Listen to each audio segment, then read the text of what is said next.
मेरे भाइयों बहनों मेरे बच्चों, ये वीडियो गीता के अध्याय 7 के 6 श्लोक पर आ गए हम, मतलब उसी पर बन रही है। अध्ययन करते करते देखिए हम लोग अध्याय 7 पर पहुंच गए हैं। इसमें भी श्री कृष्ण भगवान अर्जुन से अपनी प्रकृति के ही बारे में बता रहे हैं कि मैं कैसा हूँ, कहाँ हूँ, कैसे हूँ। तो श्री कृष्ण भगवान अर्जुन से यही कह रहे हैं कि हे अर्जुन, एतद्योनीनि भूतानि सर्वाणि तुपधार्य अहं कृतस्तस्य जगतः प्रभव प्रयत्नस्तथा।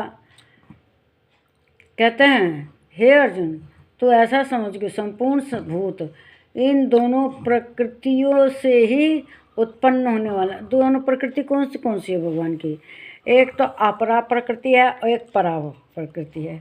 अपरा प्रकृति के अंतर्गत पृथ्वी, वायु, अग्नि, जल, तत्व, आत्मा वगैरह सब आते हैं। और परा में जीवात्मा जितने जीव हैं ये सब आते हैं। और ये हमारी बुद्धि, अहंकार, मस्तिष्क वगैरह भी अपरा में ही आते हैं। तो उन्होंने अपनी 2 प्रकृति बताई है। और फिर कहते हैं कि मैं संपूर्ण जगत का प्रभव और प्रलय हूँ, मतलब सारे जगत का निर्माण करने वाले हैं और सारे जगत का प्रलय करने वाले भी हैं, पालक भी हैं, उत्पन्न करने वाले। चाहे तो 1 मिनट में ये सारा ब्रह्मांड खत्म कर दें, इसको बनाने वाले भी वही हैं। अर्थात संपूर्ण जगत का मूल कारण वे ही हैं। संपूर्ण जगत के, इस ब्रह्मांड के, दुनिया की जड़ वे ही हैं, यही समझिए। तो श्री कृष्ण भगवान अर्जुन को अपने स्वरूप का दर्शन करा रहे हैं, स्वरूप के ज्ञान करा रहे हैं, बता रहे हैं। उन्होंने कहा है ना कि ऐसा रहस्यमय ज्ञान दूंगा, कि ऐसा विज्ञान दूंगा कि अब तुम्हारे जानने लायक कुछ नहीं रहेगा। और सही में अब सब राड की जड़ तो श्री कृष्ण भगवान है। तो कौन क्या कर रहा है इससे क्या मतलब है, कौन क्या नहीं करता है, कौन दोषी है, कौन पापी है, कौन पुण्यात्मा है, वो तो सब उनके हाथ में है। इसलिए किसी के हाथ में कुछ नहीं है, सब अपनी अपनी जगह उचित हैं, क्योंकि वे ना करवा रहे हैं। इंसान से जो कुछ करवा रहे हैं, मनुष्य कुछ नहीं करता है। कहते हैं हे अर्जुन, सभी जो दुनिया है, जो इसमें 5 तत्व हैं और ये 8 जो हम लोगों के गुण है, बुद्धि वगैरह, मस्तिष्क, अहंकार, ये सब श्री कृष्ण भगवान का अपरा रूप है। और मतलब जो उनका निचला भाग है वो क्या है?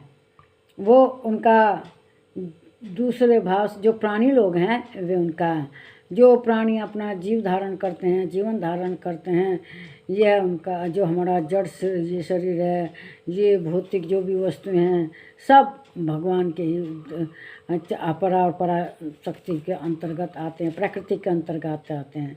सभी प्रतिक्रिया करते हैं, सचेत रहते हैं। जितने भी जीव हैं जिनके अंदर मस्तिष्क है, चेतना है, किसी क्रिया होने पर उसकी प्रतिक्रिया कोई जरूर करते हैं। और मनुष्य इस तरह से सब चीज़ को देखता है, समझता है, लेकिन सबके निर्माता भगवान ही हैं और पालन करता भी भगवान ही है। हमारा जो मन, बुद्धि, मस्तिष्क है, इसमें अहंकार है, यह अहंकार भी भगवान ही भरने वाले हैं। हम थोड़ा जानते हैं अहंकार क्या है क्या नहीं। हमारी बुद्धि भगवान ने ना बनाई है और भगवान हमें सोचवाते हैं जो कुछ, जिसको चाहे अच्छा बना दे, जिसको चाहे खराब बना दे।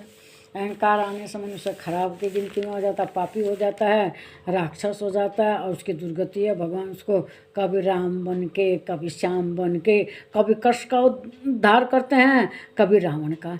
इस तरह से वे ही प्रकृति बनाते हैं जिसकी जैसी चाहे, फिर अपने आप ही उसका कहना कल्याण भी करते हैं। अहंकार भी अपने आप ही घुसाते हैं किसी में। मनुष्य को क्या पता कौन चीज़ अच्छी है, कौन सी चीज़ क्या है, मनुष्य को कुछ नहीं पता। तो इसलिए सब कुछ करने वाले भगवान ही हैं। वे जीवात्मा के अंदर तरह तरह के विचार लाते हैं, फिर प्रलय कर देते हैं, जीवात्मा खत्म हो जाती है। और सब कुछ इस कृष्ण से ही आया है और कृष्ण ही सबके मूल कारण है और सबको विलीन प्रलय भी करने वाले वे ही हैं। जीवात्मा तो उनके लिए क्या है, कठपुतली है।